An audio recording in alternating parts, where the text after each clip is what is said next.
Hola, everybody. Buenas tardes a todos. This is Abelardo de la Peña Jr., Director of Marketing and Communications for La Plaza de Cultura y Artes, in welcoming you to En Casa con la Plaza Cocina. En Plaza con la Casa Cocina is our weekly celebration of Mexican cuisine, and that is me, I'm sorry.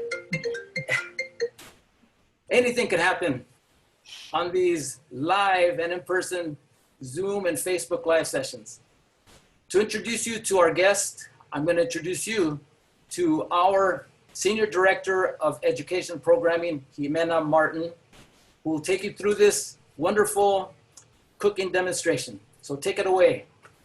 Gracias, Alvarado. Hello. I hope everyone have a great, nice long weekend, 4th of July. Today we have, Maite Gomez-Rejon. She's presented us before, prior to COVID, and she's presenting with us today. Maite Gomez-Rejon, she's a founder of ArtBites.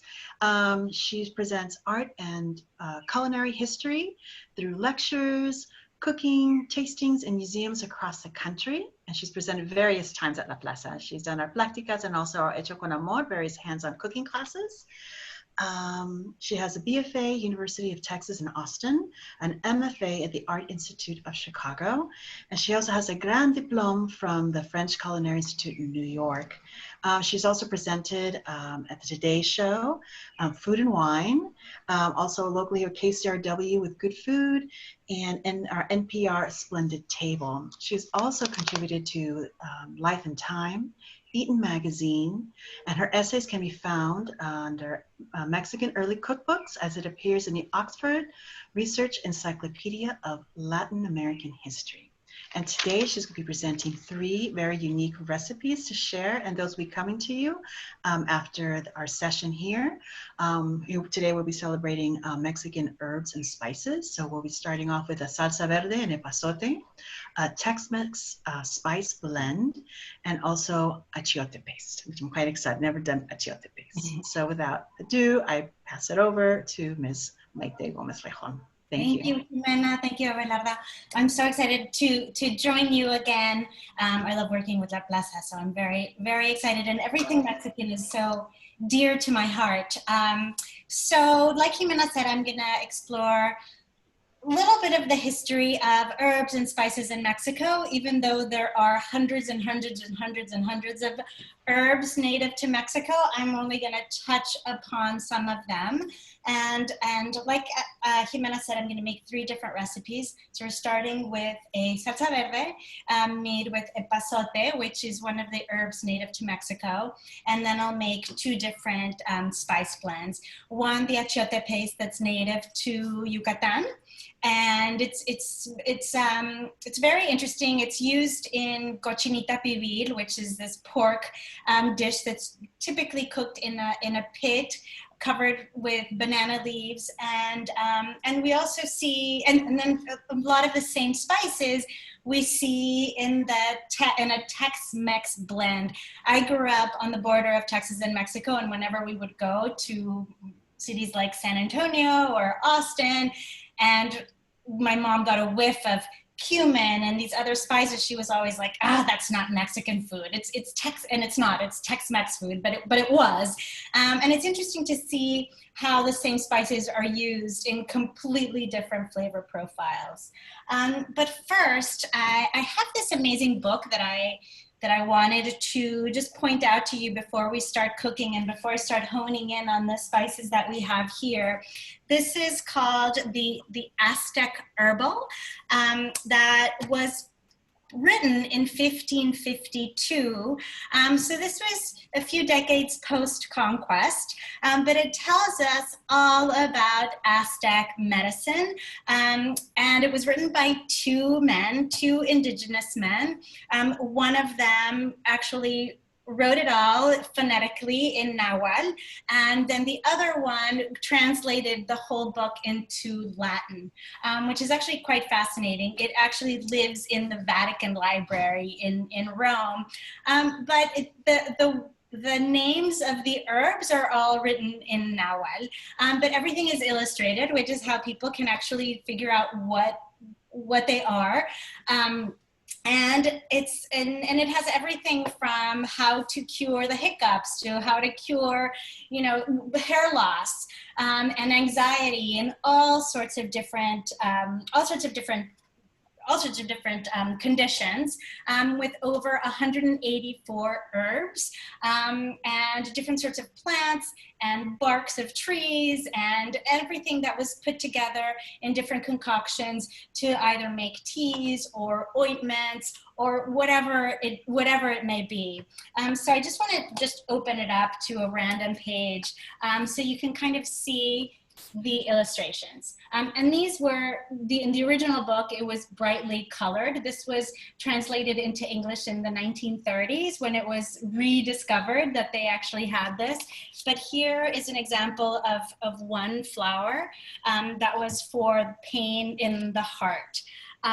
So basically you take the plant called nochocton. I'm not really sure what that is. Some of these, I was looking them up, like what are these plants? And it's hard to really know, what it is. It's almost like when you go into a market in Mexico, there are so many different varieties of herbs, but this particular nochocton was actually taking the plant, and the ones that grew near an ant's nest was the best plant to use for the heart condition, and mixed it with gold and with the burnt heart of a deer, ground together in water, and then drank. Right? So there are all of these different different medicines. Here we have the illustrations of these 3 different plants for chest pain.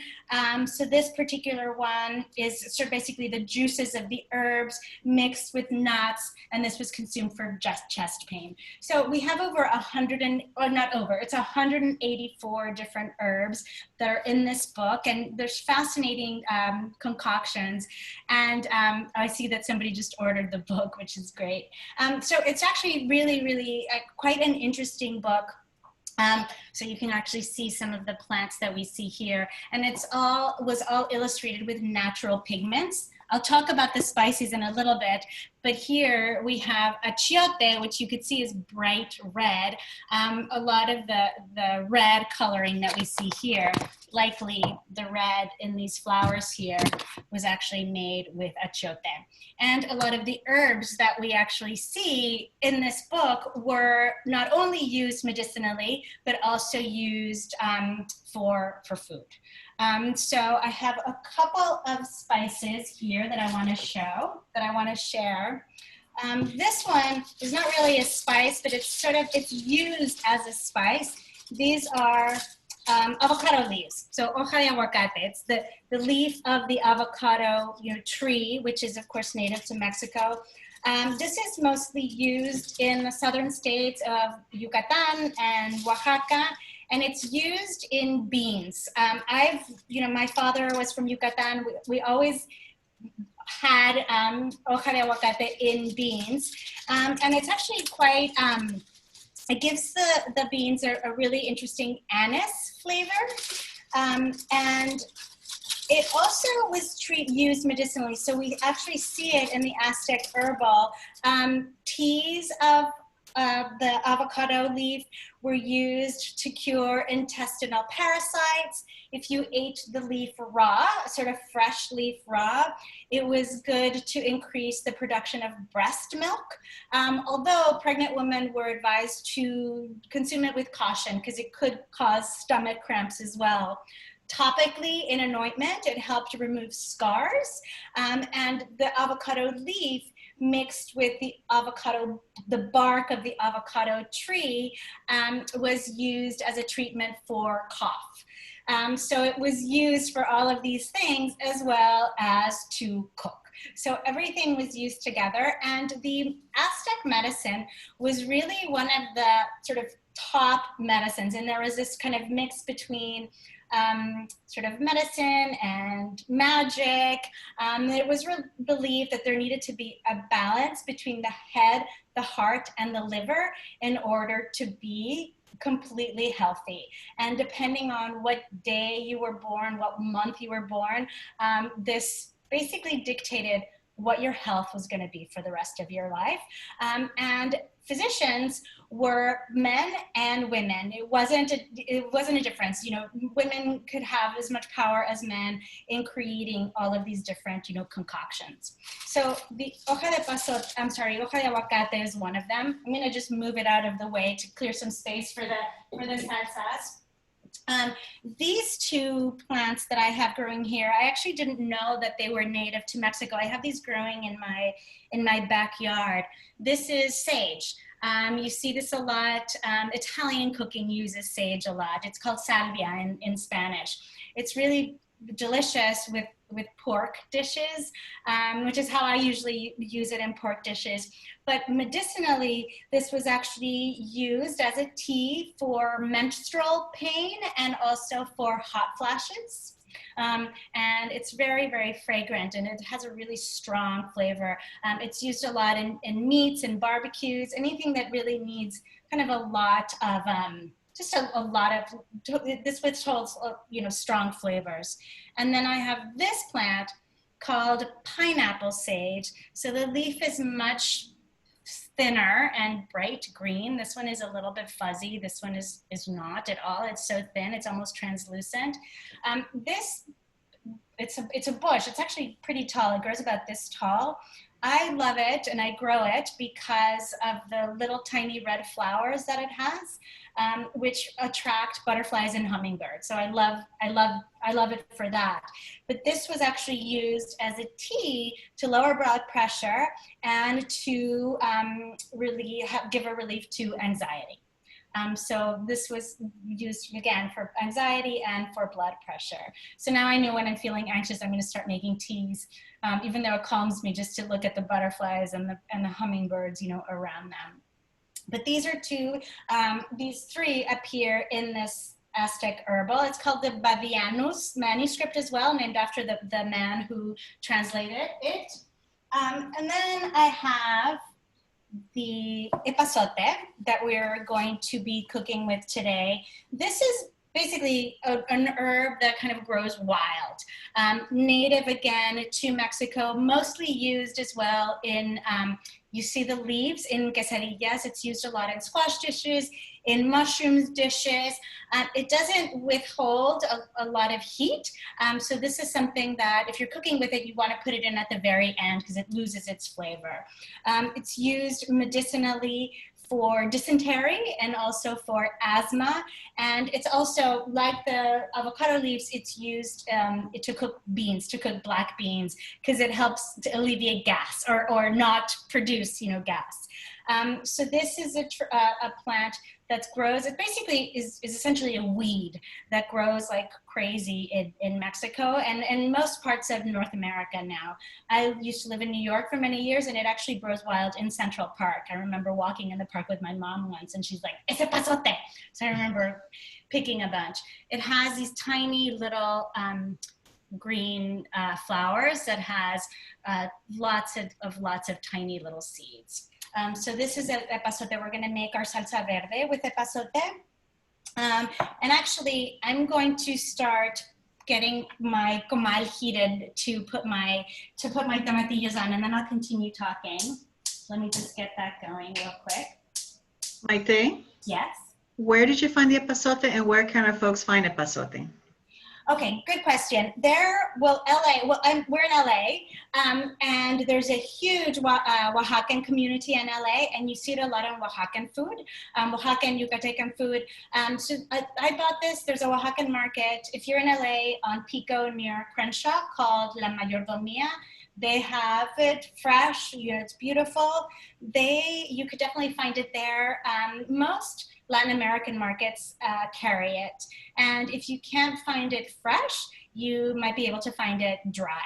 The dry leaves aren't as powerful, as fragrant and as flavorful, but so I think it's something like a teaspoon of dry equals to 3 stems or something like that. But mainly you want to, but you could find it in Mexican markets. This is typically where you find it. So these are very typical to Mexico. And then I have, of course, the herb that we most associate with Mexican cooking, which is cilantro. Cilantro is not native to Mexico. It actually is native to the Eastern Mediterranean and is one of the earliest cultivated plants. Along with garlic and onions, we see cilantro, and it's actually the first herb that was used as a flavoring agent. The ancient Egyptians used to use it in their food. I mean, it goes back thousands and thousands and thousands and thousands of years. And it was, sorry, I said that it was cultivated next to onions and garlic. It was actually cultivated as early as wheat and lentils were cultivated. Like it goes way, way, way, way back. So we associate, and back in the ancient world, they would use it to cure fainting. So if you were fainting or if you felt nauseous, you were giving cilantro tea. And the ancient Greeks used to have a little bit of cilantro for dessert before going to bed at night to ensure a good night's sleep. So this has been used medicinally in other parts of the world. It's one of the herbs that came to America post-conquest and immediately was embraced by the cuisine. There is a plant that's native to Mexico called culantro, which looks a little bit like the epazote with these kind of long, skinny leaves, a little bit longer and skinnier than these. Which was used, does appear in this codex that I mentioned. And this was actually used for diarrhea, for snake bites, for arthritis, basically for all sorts of different things, ailments, depending on how exactly you used it. It's a lot stronger. It's a lot more flavorful than this European cilantro. I've actually never tasted it. Jimena, have you tasted culantro before? No, I see culantro in a lot of like Puerto Rican, Dominican food, culantro. So when I do cook, I just use cilantro just instead. Yeah. Yeah, so a lot of these, it is used a lot in this Caribbean cuisine, but it's also known as coriander. So some recipes, if you're following a Mexican recipe in English, and it asks for coriander seeds, which I have right here. We're actually going to use this in our Tex-Mex blend and in our achiote. This is the seed of the cilantro. It's the same thing, coriander, cilantro, basically it's the same thing. To some people, it tastes like soap. Like when they taste cilantro, it tastes like soap. I'm not sure why, but that happens to quite a few people. So I'm just gonna move this to the side. And I'm going to use, I was thinking, because epazote has such a strong flavor. It's a little bit medicinal. I actually kind of like it, but it's very pungent and it's very, so I was thinking, maybe I'll mix a little bit of cilantro with the epazote. And when I got this at the Oaxacan market, I asked the woman what she thought about mixing them, and she's like, no, you can't, because it'll lose, the cilantro will overpower the epazote. So we're just doing epazote, and it actually adds a really, really nice flavor. I had never tasted it in salsa before I made this salsa, and it actually adds a really, really nice flavor. So what I'm gonna do now, before I start talking about the spice, never mind, I have one more herb here. This one's dry as well. This is Mexican oregano. So it's different than the, like pizza oregano, Italian or Greek oregano. This oregano, when you see Mexican oregano in a store, it's actually not oregano. It's not the same plant. It actually comes from the lemon verbena family. So it has much more of a kind of citrusy flavor. So this was used a lot in Mexican cooking. So it is used for, but it is not from the oregano family. So we're actually going to use this in our achiote and also in our Tex-Mex spice blend. But in the meantime, I have some tomatillos here. So I have about a pound of tomatillos. I have some onions, some garlic, and some chiles. And I'm just gonna put this over here on my comal. I'm gonna move this over so you can see my comal. And I'm gonna put them there so that they could get nice and roasted to make our salsa. So does anybody have any questions while I do this? I'm going to just, oh, what did I do with my knife? Hold on. So I'm just gonna just cut my onion into slivers. I think people got the recipes in advance. So the recipe calls for boiling the chiles, basically boiling everything. But I kind of changed my mind last minute. So I'm going to just put them on the roasting pan here just to get some nice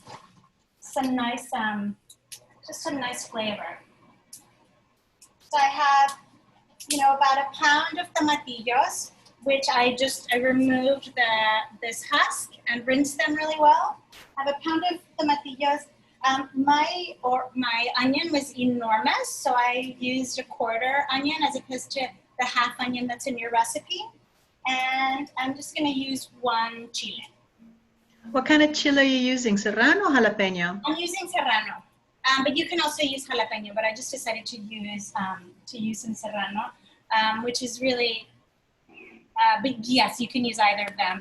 And of course, in Mexico, the spice and the food is mostly chile. Originally, pre-conquest, it's mostly the chile really gave just a punch to so much food, to most foods. It was also used in warfare people would smoke out their opponents by smoking chiles. And moms would discipline their children by sitting them in front of burning chiles. It sounds horrible. There's some great codices with those images. The images are amazing. Yeah, the images are, of the chile, yes, they're hilarious. And it looks like the little kids are crying. I mean, not hilarious, they're fun. They're fun, yeah, they're definitely fun. They're definitely interesting. So while that's going, does anybody have any questions about herbs? Should I move on to spices while we get that going? Keep on checking. We have about half an hour or so, but people are so excited about the book you presented. I actually bought a copy while you were speaking. Oh, cool. Yes, and several other of our panelists as well. Oh, awesome. And then we have Dorothy Medrano. She says, my mother-in-law used chile to wean her children. Oh, really? Yes. How so? Let's see. Then Lola says, my brother once for a chili, put a chili in his mouth for saying a curse word. Then he was, when he was little. Oh, he was disciplined. Yeah, without realizing.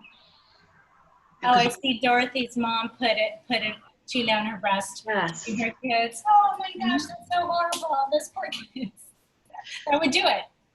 And so someone's just asking about the recipes. Diane, don't worry. After this session, we will be mailing them out as a thank you with more information on our upcoming programs here at La Plaza. So no worries. Everybody will be receiving their recipes. I'm just moving this around so it doesn't get too stuck, and then I'm going to move on to the achiote. Time flies. Time flies.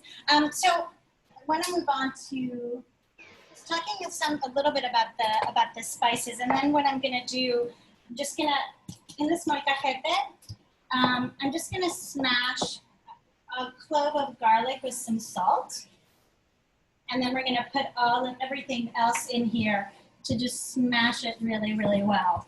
But while we wait for that, I'm going to move these aside. And then I have some spices. So I wanted to talk about this anato again that I mentioned at the beginning. So this was used, the Aztecs would use this as an ink. It was also used as cosmetic paint, like body paint.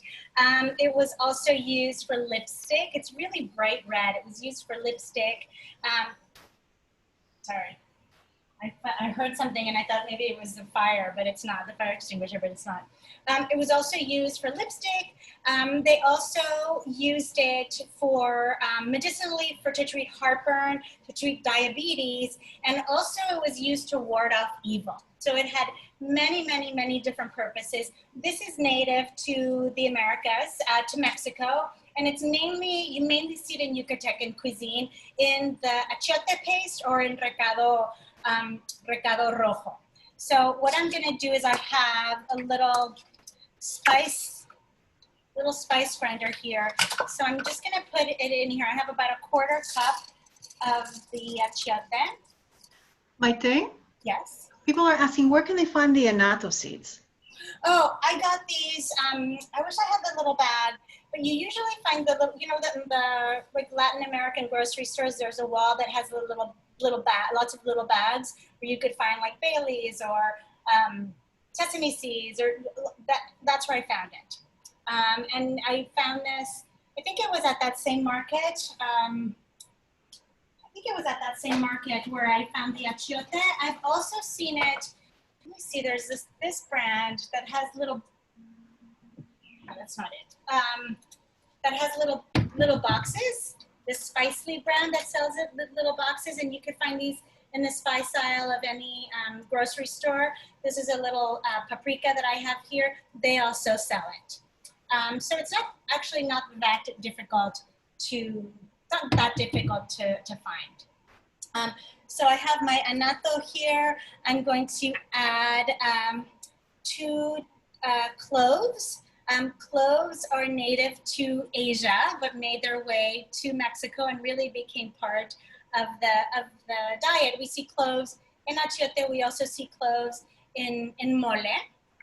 So I have that I'm putting in here.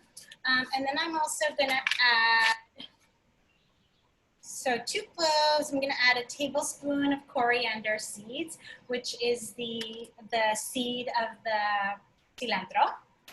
I'm just gonna put that in there. I'm gonna add a tablespoon of dried oregano. So I'm just gonna stick that in there. Just kind of roughly a tablespoon.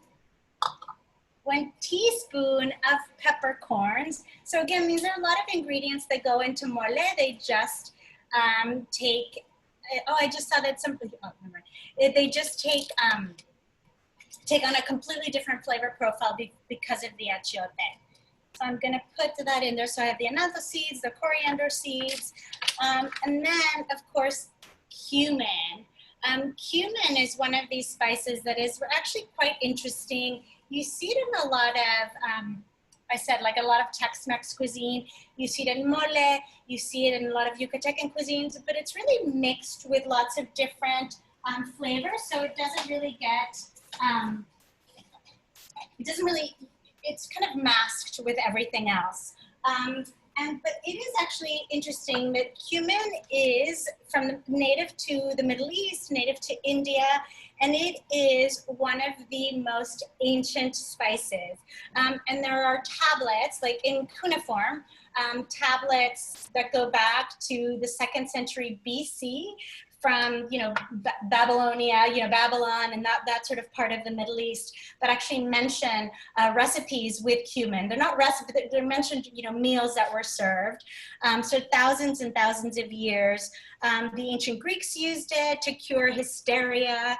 The ancient Egyptians used it in mummification. By the time it got to Mexico by the Spanish, it was basically the last leg on their tour. So native from the Middle East, basically made its way all over the world. And again, you see it in southern Mexico a little bit, but around the 1700s, there was a whole group of colonists that made their way to northern Mexico, and they were of Berber descent, sort of North African descent, that were used to cooking with cumin at home, and they introduced it to northern Mexico, Texas, when it was still part of Mexico, New Mexico, and it really became part of that diet. Eventually, these parts of what are now the U.S., became part of the US, but the flavor really stayed. So you see it. I was at my sister-in-law's at the beginning of the year, and she was very excited to show me her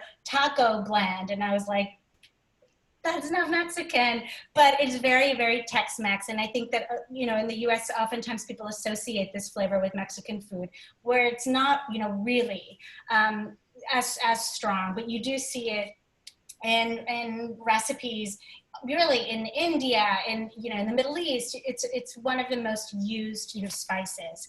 So I'm just gonna make some noise right now. I'm gonna just blend this, and just see if I'll take a look at the questions, see if there's anybody.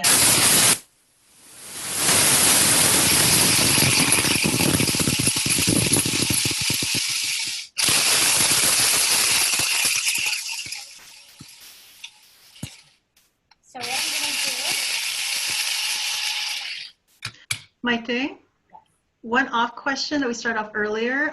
Thelma Melendez asking, how do you use the avocado leaves for beans? How do you use and how? You just put them in. I usually put, if I'm making like, say 2 cups of beans, I usually put like maybe 3, just as if, it's like if you were cooking with bay leaves or something, and you just throw them in. And then before, if you're making refried beans, you just throw them out. They really add flavor to the beans, like really add a lot of flavor to the beans. Are there any other questions? There's a lot of commentary. I need to come a little closer so that way the people can hear you. Oh yeah, sorry. So I have my ground, all of my ground spices that we have here. And what I'm gonna do is I'm just gonna put them in a blender. I'm gonna use 5 cloves of garlic. And garlic, it's also from, you know, old world, but there is types of garlic, types of onion that we're actually growing in Mexico as well. So I'm just gonna smash 5 cloves of garlic and stick them in the blender. And I'm gonna blend them, and I'm gonna add a little salt to it as well, about a teaspoon of salt to it. But I'm gonna blend it with, this is typically something that's used a lot in Yucatecan cuisine, which is naranja agria, which is like the sour orange or bitter orange, which is kind of hard to find. At least I haven't really had a good luck finding it in Los Angeles. It's literally a very bitter orange that has a really kind of an ugly, not ugly, but just like a thick and kind of wrinkly skin.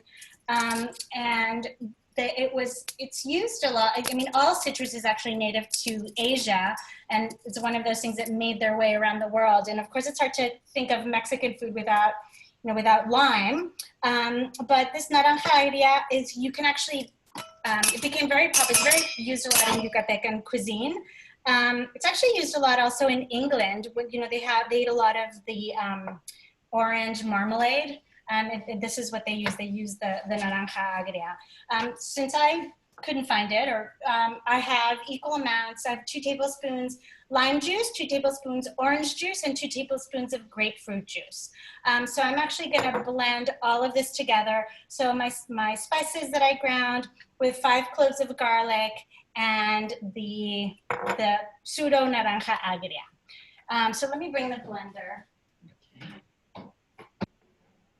Actually, Maite, do you have a preference in onion? Do you like the white onion, a yellow onion, the purple onion for these recipes? That's a good question. For the salsa, I'm using the white. Typically, for my go-to onion for everything is usually the yellow onion, because I like the sweetness of the yellow onion. But usually if I'm making a Mexican salsa, a cooked salsa, I usually use white onion. For like a pico de gallo, I like to use the red onion, but mainly because of the color. So that's really, but that's just a personal preference. But for salsas like this, I typically use the right onion. So I'm just gonna put this in here. It's very, it's already like super fragrant. So this is just a coffee, grinder. I'm gonna put some garlic, my naranja agria, and I'm gonna add a teaspoon of salt. And then I'm just gonna grind it. And then I have one more spice that I want to talk about. But just give me a second while I just grind this.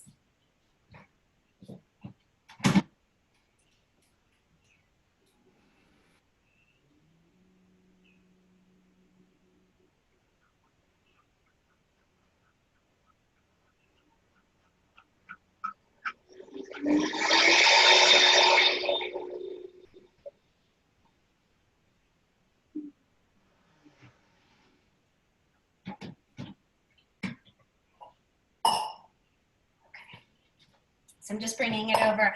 I just want to show you. So it's a very thick paste. I'm just going to put it down here so you could see. I could probably have ground it a little bit more, but it's a pretty thick paste. And again, this is used for cochinita pibil mainly, which is the pork.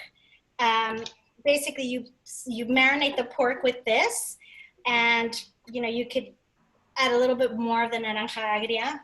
And then it's typically wrapped in banana leaves, which are also made their way post-conquest. They're used a lot in certain parts of Mexico. They're actually native to India. But this, oh my gosh, this smells so good. My house right now smells amazing. So this is it. This is the achiote. Maite, Yeah. have you ever made recados? No, just this. I would love for a session on recados. You what? I would love a class on recados. All the different colors for fish, for chicken. Yes. There's a green one for fish. This is mostly for pork and for chicken. I've used this for chicken, pollo pibil as well. It's so good. I've seen this also with fish. But mostly for chicken, for pork, there's a recado negro, which is really interesting. I know we did the Taste of Yucatan last year. We used a recado negro, which has basically lots of burnt, things, and it tastes like dirt, basically, in a good way. And that's usually used with beef or with pork or with turkey. And then there's the recado verde. There's so many different kinds of recados. Does anybody? This I love. I love the achiote. So right now what I'm doing here is I'm just smashing some garlic, and I'm going to add these the onion here. So it's pretty soft. I think I'm just gonna let the tomatoes go a little bit longer. The tomatillos go a little bit longer. I love the tomatillos because they're so tart. So I'm just gonna smash this really well. And you can also do this, you could do this in a blender. Or you could just do this in the molcajete. I love the molcajete gives it a very, I think I maybe could have cooked these a little bit longer, but it gives it a nice, I love the rustic sort of look, and the little black burnt pieces are really nice.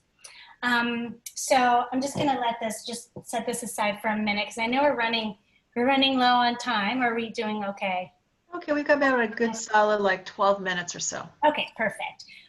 So what I have here is we're talking about the Tex-Mex blend of spices, which is essentially a combination of equal amounts of cumin, ground coriander, garlic powder, Mexican oregano, and allspice, which is the one ingredient that we didn't really talk about, which is, oops, this. Why? I'm losing them all. Actually, let me put them back in here so you could see them a little bit better. So this is allspice. It looks like a giant peppercorn, and it's just a little bit smoother than peppercorn has, has more of a rough texture. It's also known as pimienta de Tabasco or pimienta dulce. So it is used a lot in Caribbean cuisine, mainly like in in Jamaica, they used it a lot for like jerk chicken. So they used it a lot in what do you call it, in Peruvian cuisine. It's used a lot in Mexico as well. It's one of the ingredients used in mole, but it's native to basically the southeast Mexico and the Caribbean, so that whole area. The Mayans actually used allspice as an embalming agent. So it's been used in the Americas for forever. And it's called allspice. So this was named, by the Europeans, they called it allspice because it tastes like a combination of cinnamon and cloves and nutmeg. And so it's kind of tastes like a combination of lots of different spices. Maite? Yes. I got a question here from Rosa Angelica. I've seen some recipes with pimienta de Jamaica. Do you use this spice? This is it. This is pimienta de Jamaica. Yeah, Jamaica. It's called pimienta de Jamaica, pimienta dulce, pimienta gorda, pimienta de Tabasco. It has lots of different names, but if you see it in the store, if you look at this in the store, and again, it's often, I've always gotten it where you have the little bags on a wall of a grocery store that has the little bags. It looks like that. Whatever it's called, this is allspice. In English, it's called allspice. So it's basically they're referring to the same thing. So with all of this, you could either put it all in a mortar and pestle fresh, or you could just use the different ingredients ground and then just it makes a nice little gift. And this combination of spices, these kind of Tex-Mex blend, is used a lot in chili. Which is something that's very kind of, northern, San Antonio, like northern Mexico, sort of Texas, or even, New Mexico. This is a spice blend that's used a lot for that. It's also used a lot in like ground meat, like picadillos and things like that. So it's just a bunch of spices, salt, and Mexican oregano. Where did you get the little bottles? People are complimenting your little spice bottle. My little spice bottles, this is kind of a long story, but well, not really. A friend of mine in Laredo, Texas, where I'm from, sells them. And when I got married, I wanted to give away little honey jars as like a little favor. And so this is like a leftover bottle. But I can send you the link to his store in Texas. And this was many years ago, but he might still have them. So I don't think I bought him out. I had a small wedding, but thank you. They are very pretty. But yeah, I'll send you the link to his store. So what I'm doing now is I'm just gonna roughly. I have the onion in there. I'm gonna put the chile. Just gonna roughly chop it all, and I'll just add some of these tomatillos. Oh, it smells so good, and just make like just have these. Can you all see? Let me put it a little bit closer so that you could just see. So I have some salt in here. I'm just gonna poke this so that it doesn't all come flying out at me. This is super rustic salsa verde, which is great for for chips, for chicken. I love salsa verde with shrimp. Oh, it's one of my favorite things. So just kind of mix it all up. And oh my God, it smells so good. Once you make your own salsa with molcajete, you can't go to the store and buy. It's impossible, right? It's impossible, and it's so easy, and you know exactly all the ingredients that go in there, amount of salt, the amount of heat. Yeah. It's very rewarding. It's very rewarding. It's a little bit of a workout, but it's well worth it. I need it. I need the workout. Yeah, it's totally well worth it. It's like making, I've been making like we made the flour tortillas last workshop. I can't buy flour tortillas anymore. So basically I have it here, and I'm gonna add, just roughly chop epazote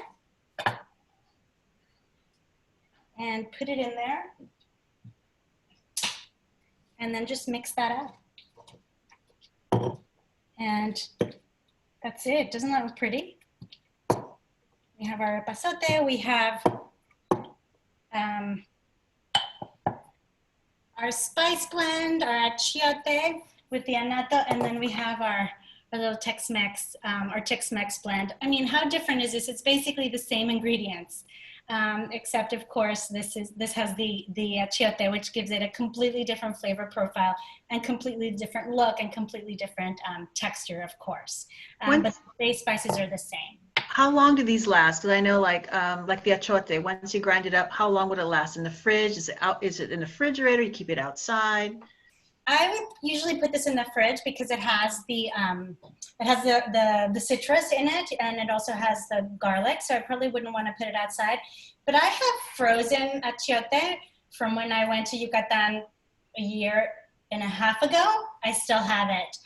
It'll lose its